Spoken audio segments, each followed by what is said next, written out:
Que grande oportunidade, privilégio de estarmos na igreja mais uma vez e assim estudando a palavra, orando, meditando. Deus tem sempre uma mensagem especial para o seu povo, para a sua igreja. Então é muito importante que você pegue a Bíblia. Nós vamos agora passear um pouco por esse livro milenar, esse livro sagrado, e que todos nós possamos receber a bênção de Deus e a bênção que tanto precisamos para continuar vivendo aqui neste mundo. Amém?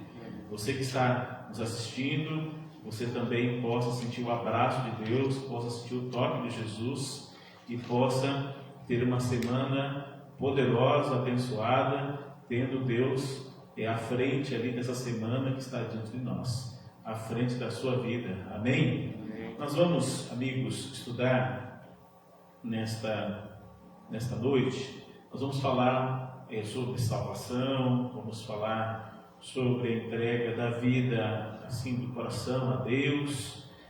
Sabemos que quando nós falamos de salvação, Deus, Ele preparou todo este plano e não pediu a sua opinião, não pediu ali a sua participação, a sua opinião, né? Ele fez e entrega de presente para todos nós este ato de salvação. Então, o plano da salvação não foi elaborado por Deus no momento em que surgiu o pecado no mundo. Deus não foi pego de surpresa.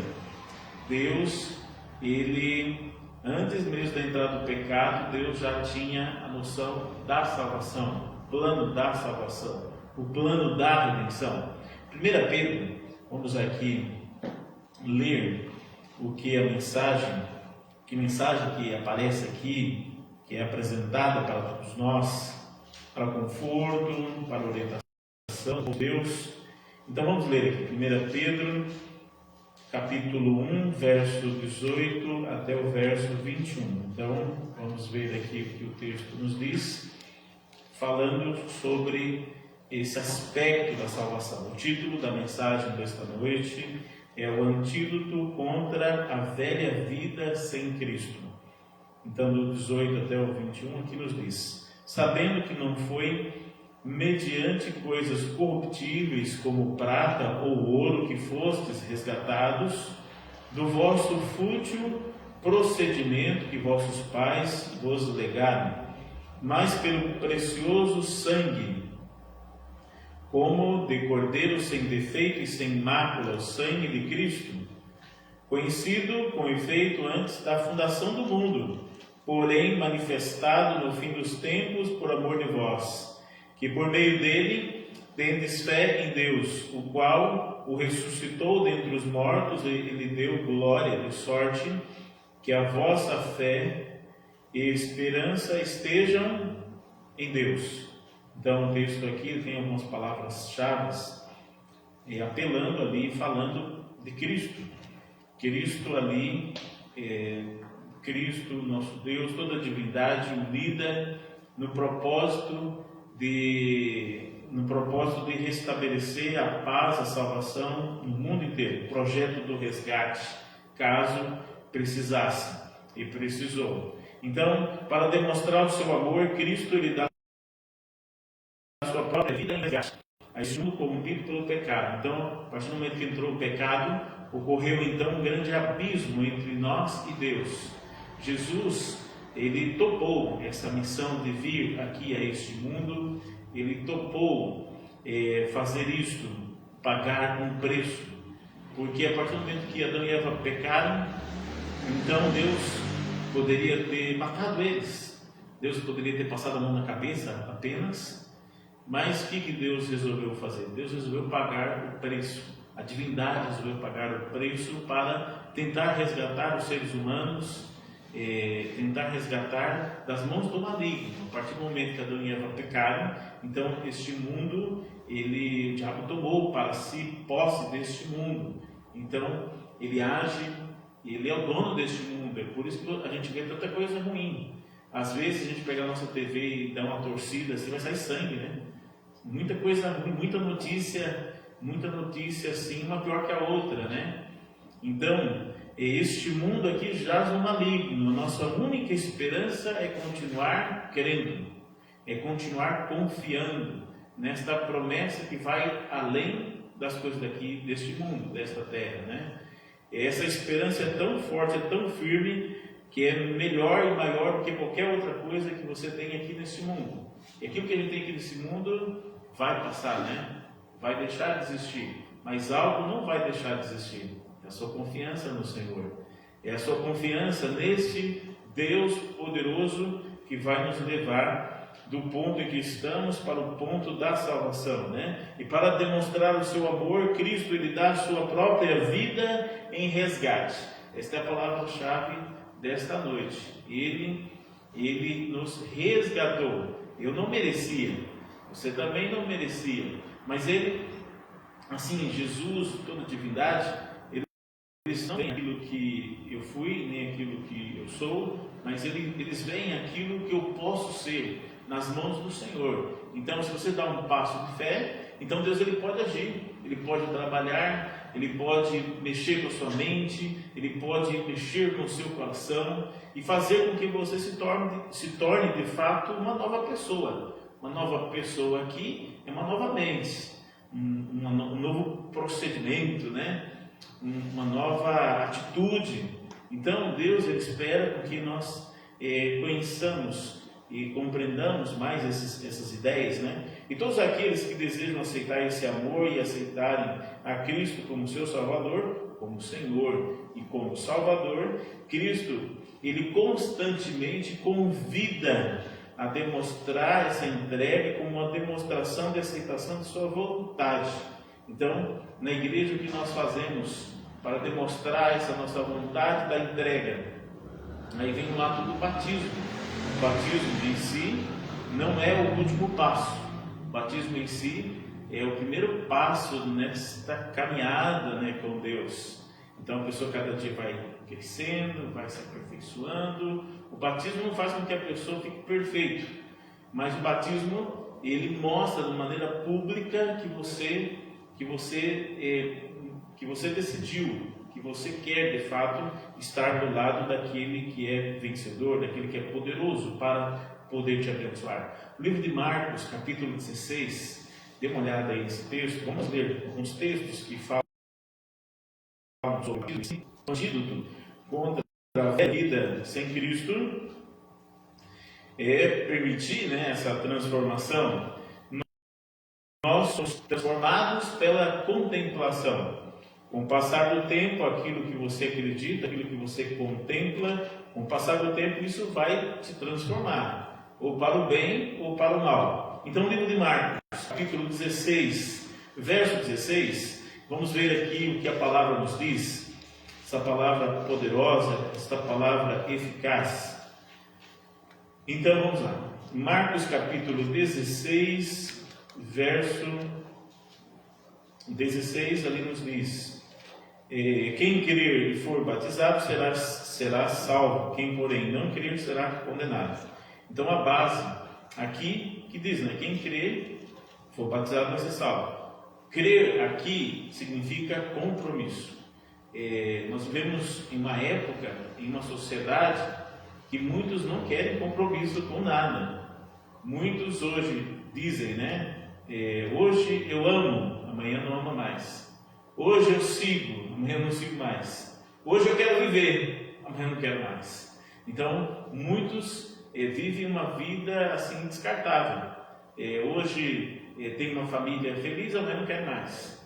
Então, quer dizer, muitos estão vivendo esse panorama. E na vida espiritual, muitos hoje querem se comprometer, mas depois vêm as lutas da vida, vêm as desilusões, e a pessoa acaba abandonando aquilo que não é para abandonar o Senhor, abandonar a Jesus.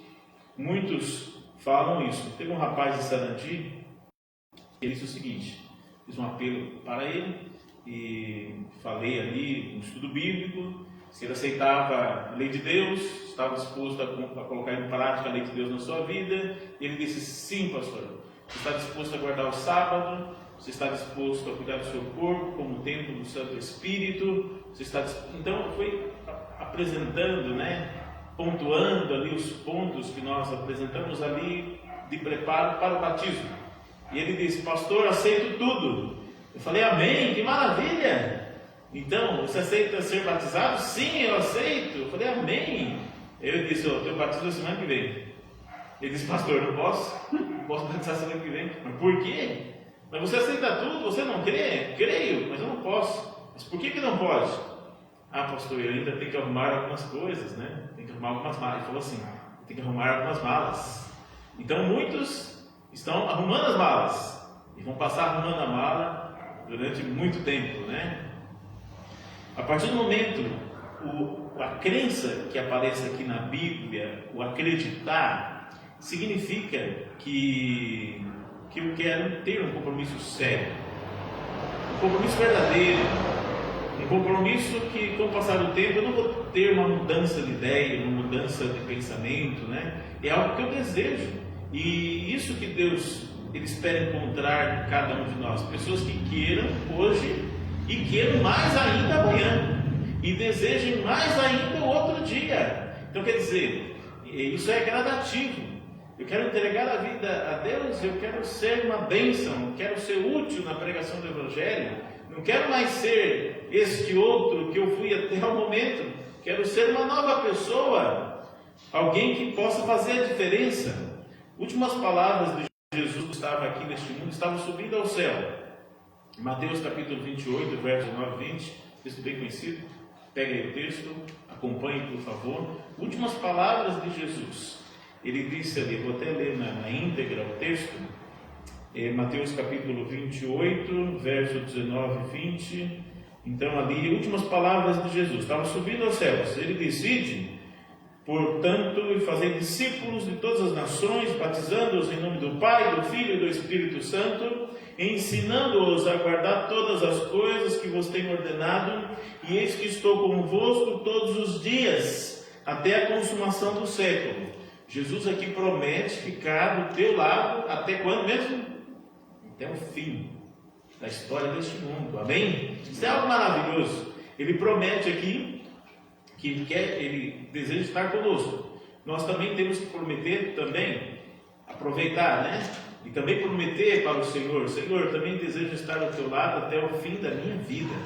A ênfase aqui do ide é uma ênfase do indo, né? Então quer dizer, conforme eu estou avançando dia após dia, eu decido hoje, eu sou apaixonado pela missão hoje, eu quero trazer mais pessoas para Jesus. Então é algo que você faz constantemente, faz hoje e faz amanhã. Então, quer dizer, conforme você está avançando, você não perde o brilho nos olhos e nem o zelo, a dedicação pelas coisas de Deus, dedicação pelas coisas espirituais. As coisas que nós fazemos aqui para Deus aqui neste mundo, nós não fazemos para agradar homem algum, para agradar ninguém algum. Nós fazemos por causa do elo que temos com Deus, porque Deus colocou em nossas mãos esta bênção, né, de participar de coisas espirituais. Você está aqui na igreja hoje, você está participando de algo espiritual. Deus está nos conectando aqui a este mundo, ao céu. Nossa mente está conectada aqui a Deus. Ou a sua mente é conectada à mente de Deus, ou a sua mente é conectada à mente do maligno.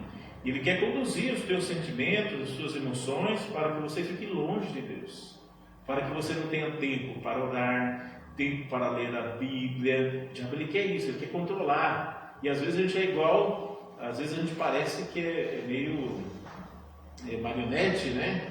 A gente é guiado, conduzido, mas não por Deus, é conduzido por outro poder, do mal. Porque eu tenho vontade de ler a Bíblia, mas não leio. Tenho vontade de falar de Deus para as pessoas, mas não faço. Então quer dizer, alguém está manipulando meus sentimentos.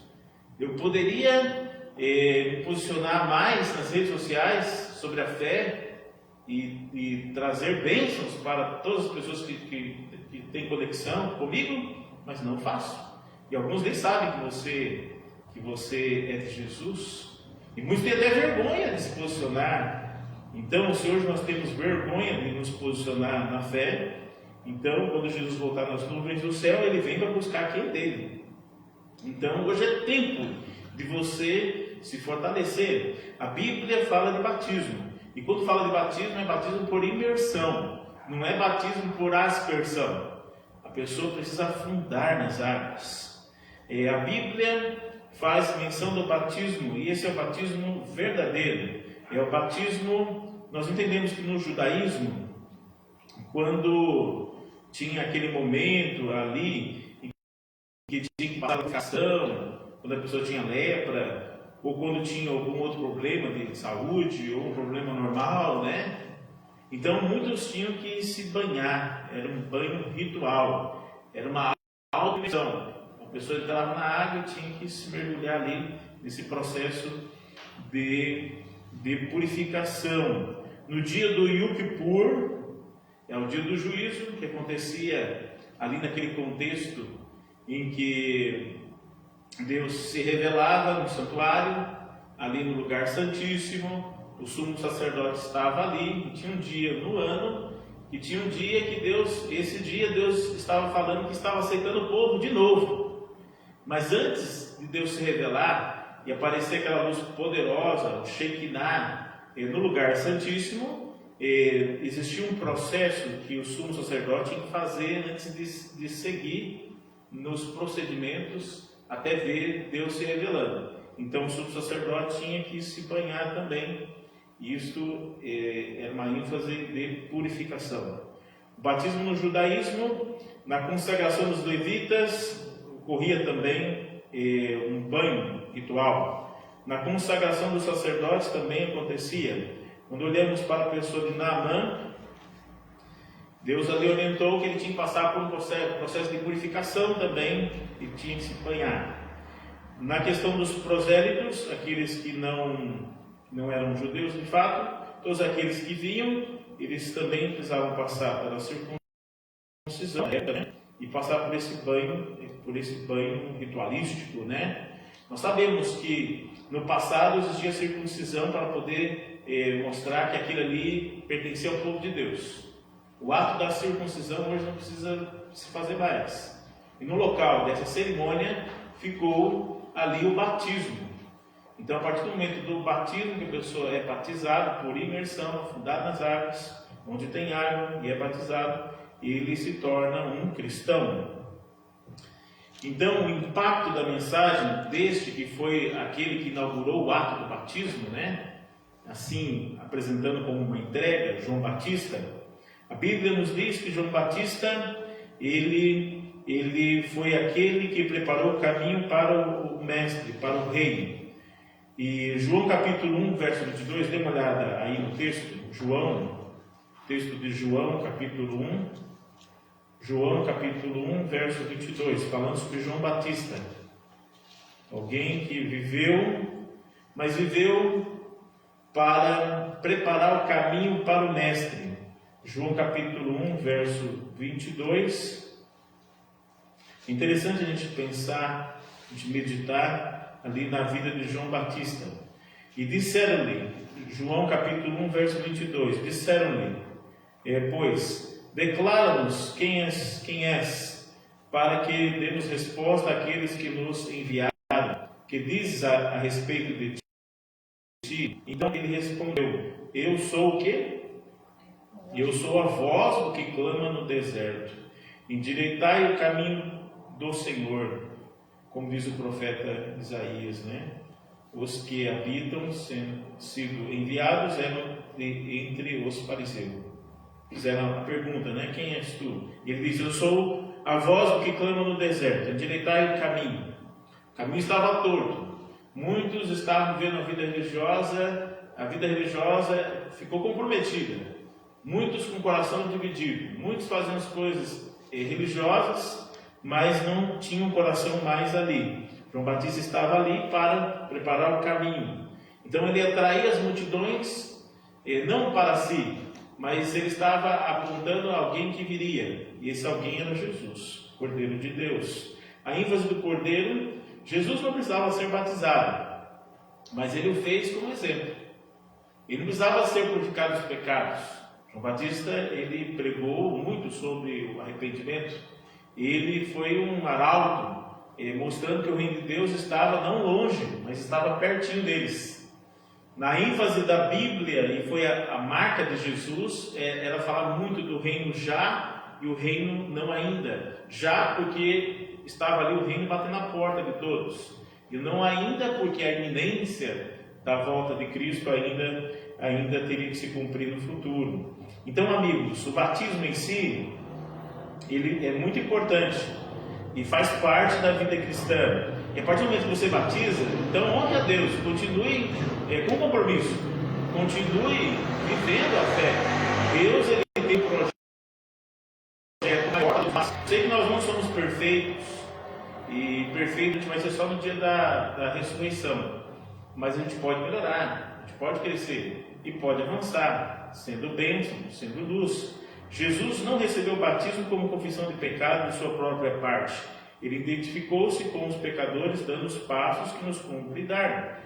Então Jesus deu esse passo, e esse passo acabou envolvendo muitos cristãos. Quando lemos sobre Jesus e Nicodemos, Jesus disse para Nicodemos: importa que você nasça de novo. Mas como eu já sou velho, eu já sou uma pessoa experiente, como é que eu posso voltar para a barriga da minha mãe, para o útero ali?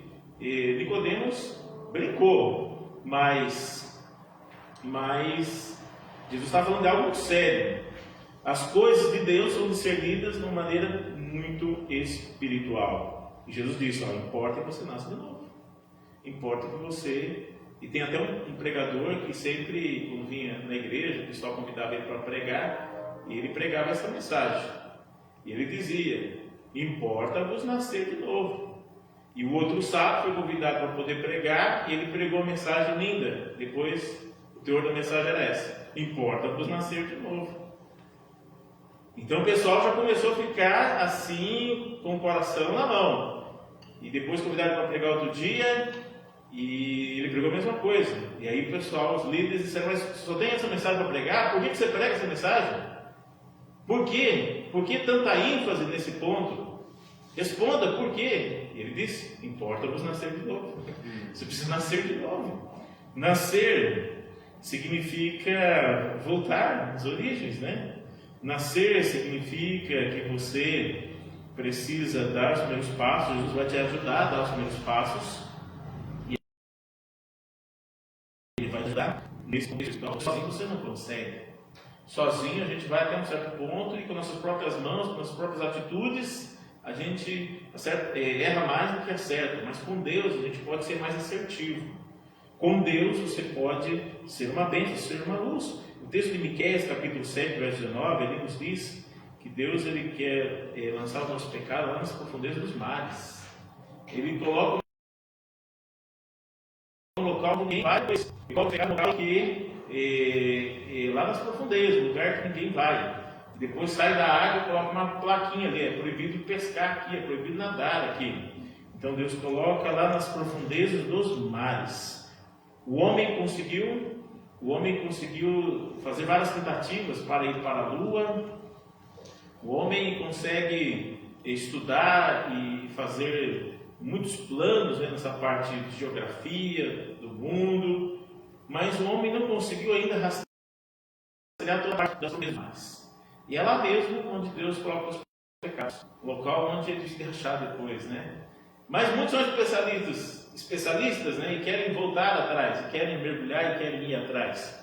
Amigos, o tempo de nós avançarmos tendo um novo coração. O livro de Atos, capítulo 2, verso 38, nos diz, Pedro nos diz, né? Arrependei-vos e convertei-vos. Então, o apelo de Jesus é um apelo de arrependimento constante. Cada dia você pedindo para que Jesus te purifique de todo e qualquer pecado. Muitos no passado foram batizados em nome de Jesus, e quando você vê essa ênfase, foi batizado em nome de Jesus. E às vezes a gente vê outra ênfase, né? Precisa ser batizado em nome do Pai, do Filho e do Espírito Santo. Então, a ênfase do batismo, quando fala batismo em nome de Jesus, aquele é o contexto em que a pessoa precisava aceitar somente a Jesus como Messias, né? Muitos não estavam aceitando.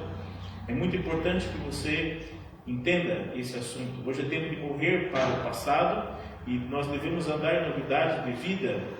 quando nós pensamos no batismo infantil, assim, o batismo, a pessoa precisa, conforme a palavra de Deus nos diz, a pessoa precisa ser instruída.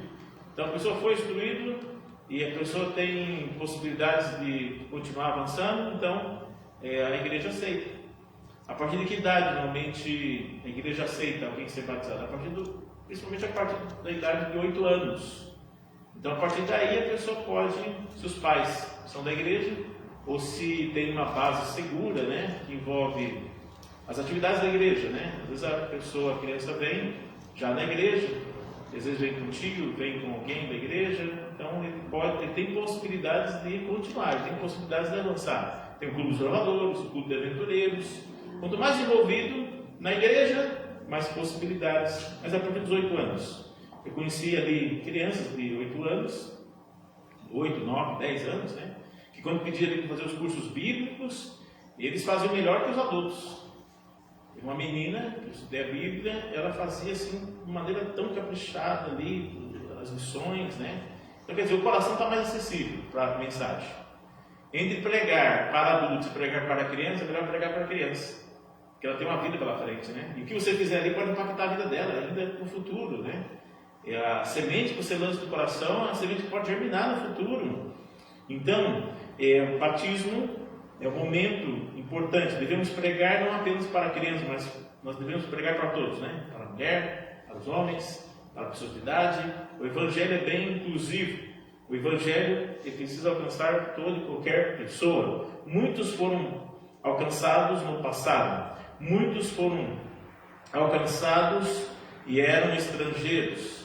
O foco de Deus não é alcançar só uma classe de pessoas. O foco de Deus não é alcançar só uma casa ou só um bairro.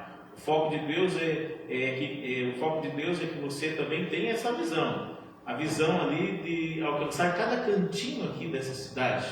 A missão de Deus envolve essa cidade e a missão de Deus envolve o mundo inteiro. E você participa, né, do Evangelho desta forma. Muitos amigos, muitos que dão um passo assim do batismo. E agora o desafio é continuar. A palavra de Deus nos diz que é importante que você permaneça, é importante que você persevere até o fim. Quando a Bíblia fala de rebatismo, hoje tem muita gente que não acredita, né? Ah, pastor, batizou uma vez, é um só batismo, uma só fé, mas o rebatismo não aparece na Bíblia. Pessoas ali que foram alcançadas em algum momento, ouviram a palavra de Deus, ouviram a mensagem, mas não viram toda a mensagem e tiveram possibilidade de ampliar sua visão e serem batizados. Ellen G. White era da igreja metodista, ela foi tirada da igreja metodista, ela foi aceita através do batismo na igreja que estava começando ali, a igreja adventista. Então, quer dizer, o batismo está ligado à aceitação da mensagem. O livro de Atos, é importante nós lermos esse texto, vamos acompanhar, temos ainda mais um tempo. O livro de Atos, capítulo 19, verso 1, veja, vamos ver aqui a palavra, né? Essa palavra eficaz, uma palavra viva, palavra que transforma cada um de nós. Então, quando a gente lê na Bíblia, né, um só batismo, uma só fé, então existe de fato um só batismo, mas é o batismo que você permanece, é o batismo que você continua. Tem muita gente que batizou, mas depois estragou o batismo. É como quando alguém vai casar no civil e depois no futuro resolve. Então, só que alguns casais assim, depois no futuro viram que não conseguiam ficar distantes um do outro, né? E aí tiveram que voltar no cartório de novo e casaram de novo. Por quê? Porque eles tinham acabado, eles tinham destruído o pacto deles, que um dia fizeram através do casamento, né, no civil. Então, batismo aqui é compromisso. Atos 19, capítulo 19, verso 1, aqui tem um texto interessante que diz: aconteceu que, estando Apolo em Corinto, Paulo, tendo passado pelas regiões mais altas, chegou a Éfeso e, achando ali alguns discípulos, perguntou-lhes: recebestes porventura o Espírito Santo quando crestes? ao que lhe responderam. Pelo contrário, pelo mesmo ouvimos que existe o Espírito Santo, nem ouvimos falar, né? Então Paulo perguntou: em que, pois, fosse batizados? Responderam: no batismo de João, arrependimento, conversão, né? E disse-lhes Paulo: João realizou o batismo do arrependimento, dizendo ao povo que cresce naquele que vinha depois dele, a saber, Jesus. Eles, tendo ouvido isto, foram batizados em nome do Senhor Jesus. E impondo-lhes Paulo as mãos, veio sobre eles o Espírito Santo, e tanto falavam em línguas como profetizavam. Então foram batizados. Eles já tinham recebido um foco de luz da mensagem, e agora, para aceitar a doutrina, né, a mensagem da pessoa maravilhosa do Santo Espírito, dentro da sua totalidade, foram batizados também. Porque o batismo está ligado com a aceitação, está ligado com o avanço, né, da fé. E assim Deus ele quer que você cresça na fé. Deus quer que você seja uma bênção. Deus quer que você seja justo. A Bíblia apresenta uma mensagem muito clara. Quando a gente fala de batismo também, existe uma dúvida. Vira e mexe, alguns dizem que eu posso abençoar a vida daquele que já morreu, através do batismo pelos mortos.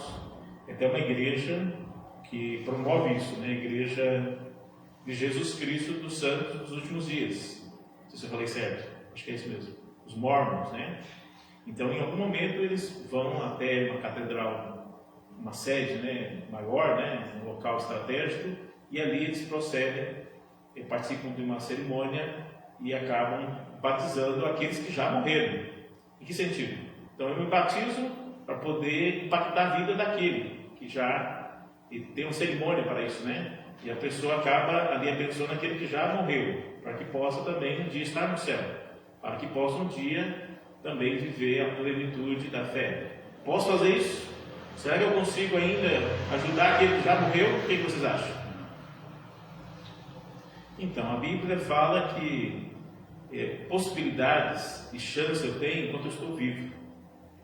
Então, cada um vai morrer pelo seu próprio pecado. E cada um vai crescer também, vai ser salvo pela sua aceitação, pelo seu conhecimento, pelo seu crescimento. Deus é que vai julgar cada ato, né? Deus que vai julgar cada questão. Mas o meu pregue, faça o seu melhor. A gente vê muitas pessoas ali que na hora do funeral de alguém, começa a beijar muito a pessoa que está ali no túmulo, né? Mas às vezes a pessoa não deu nenhum beijo, nenhum tipo de beijo, né? Em nenhum momento ao longo da vida, nem no rosto, nem na face. Então, quer dizer, a pessoa demonstrou carinho naquele momento, mas ali o corpo está sem vida. Então, se você tem que demonstrar afeto, se você tem que falar palavras abençoadas, palavras de carinho, você tem que fazer hoje. Esse é o momento. Se você tem que levantar as pessoas, né, do pó da terra, e ajudar no crescimento, e ajudar na valorização, na aceitação, você tem que fazer agora é o momento.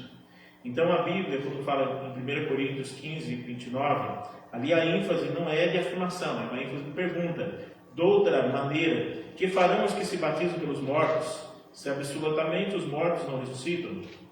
Porque se batizam eles então pelos mortos? E não tem como ajudar aquele que já morreu. Infelizmente, quem já morreu, Deus conhece toda a história e vai julgar da melhor maneira possível. E aqui a ênfase é o seguinte: cada um vai dar conta de si mesmo a Deus. Podemos ajudar pessoas a conhecer um pouco mais sobre Deus? Sim. Nós falamos muito de missão, de pregação. O batismo em si envolve ali o preparo de alguém. Alguém tem que estar preparando. Deus poderia, com um anjo só, resolver a questão da pregação do Evangelho no mundo inteiro. Com um anjo só, já resolveria tudo. Mas Ele colocou em nossas mãos essa missão. Por quê? Porque é um benefício participar da missão de preparar alguém para o reino dos céus. E o maior apelo que eu posso fazer para vocês nesta noite é que vocês tenham no coração o desejo de preparar alguém para Jesus. Eu sei que esse ano é um ano muito difícil, muito complicado, mas mesmo assim pessoas querem entregar a vida a Deus. Essa semana mesmo, alguém dessa igreja disse: pastor, eu estou preparando a minha mãe para ser batizada na primavera. Semana mesmo alguém falou isso. Esses dias atrás alguém disse, pastor, também estou preparando alguém para o batismo. Então quer dizer, quando a gente pensa que está tudo perdido, né? Ainda pessoas se levantam ainda, falando, eu estou estudando a Bíblia com alguém, estou preparando alguém. E que alegria é quando você prepara alguém para Deus, para o reino dos céus. E a alegria maior vai ser quando um dia você estiver passando pelos portões do céu, e você está ali, na reta de chegada, né? Está passando pelos portões do céu. E aí você dá uma olhada para trás e você vê muitas pessoas que acabaram aceitando Jesus por sua causa. Por quê? Porque o diabo ele quer costurar a tua boca, né? Ele quer costurar de uma tal forma para que você não fale nada. Mas aí você em algum momento teve coragem, se posicionou na fé e acabou abençoando a vida de alguém. E esse que você abençoou acabou trazendo uma multidão. Então, vamos continuar fazendo a nossa parte. O que eu tenho que fazer? Qual o caminho que eu devo seguir? Satanás ele tem um empenho em que ninguém reconheça a necessidade de se entregar completamente a Deus. Mas nós queremos crescer, queremos entregar. O que nós devemos fazer? Devemos crer de todo o coração que Jesus é o Salvador, amém? Devemos seguir pelo processo do arrependimento sincero. Nós devemos seguir por esse processo de também vivermos o discipulado e sermos cristãos maduros. Cristãos maduros. Cada dia Deus nos convida para termos raízes fortes na fé e assim gerarmos frutos para a vida eterna. Batismo aqui é o primeiro passo de uma vida com Deus. É o primeiro passo de uma vida linda com Jesus. Tem tudo para ser lindo, tem tudo para ser maravilhoso. E se você continuar segurando a mão do Senhor, então pode ter certeza que a palavra de Deus, que diz, né? Hoje, se ouvirdes a voz de Deus, não endureça o vosso coração, porque Deus está apelando, Deus está convidando. E como é bom saber que Deus está convidando. Como é bom saber que Deus, Ele ainda quer agir em nosso meio. Ele ainda quer abençoar a sua família. Ele ainda quer abençoar a sua vida. Eu quero terminar pensando nisso. Deus nos chamou para sermos luzes, né? A brilharmos neste mundo de trevas. Mas às vezes a gente pensa tanto na gente mesmo, né? A gente às vezes acaba vivendo muito ali dentro, não da igreja, mas dentro de um clube, do próprio umbigo. Quando a gente pensa só na gente. Mas Deus nos convida para ampliar a nossa visão. Não só na observação, mas na expansão. Então, resolver a expansão. Esse é o plano de Deus para a igreja. Esse é o plano de Deus na sua vida. Você aceita isso? Deus ele te convida, Ele nem te obriga, né? Paulo teve um momento que ele disse, ai de mim se não pregar o Evangelho. Ele sentiu a responsabilidade. Mas a gente vê aqui na palavra que Deus ele faz um convite. E esse é um convite de vida, é um convite que com o passar do tempo vai transformar você. Vai transformar a mim. Você aceita isso? Seja de bênção e ainda dentro deste ano levar alguém para Jesus. Topa isso? Não sei se vai acontecer ou não, mas eu oro a Deus, Senhor, me ajude a preparar alguém para o batismo. Alguém para ser uma nova pessoa, uma nova criatura em Jesus. Você aceita isso? Amém? Louvado seja o nome de Deus. Que Deus continue te abençoando, cuidando, te fortalecendo. E o hino que nós vamos cantar agora no final, ele fala sobre missão. Jesus é o nosso grande comandante. Eu quero ser batizado, eu quero viver no compromisso, mas eu não quero viver só para mim. Eu quero viver para ser uma bênção, para gerar frutos para a vida eterna. Vamos cantar sobre esta realidade que envolve missão.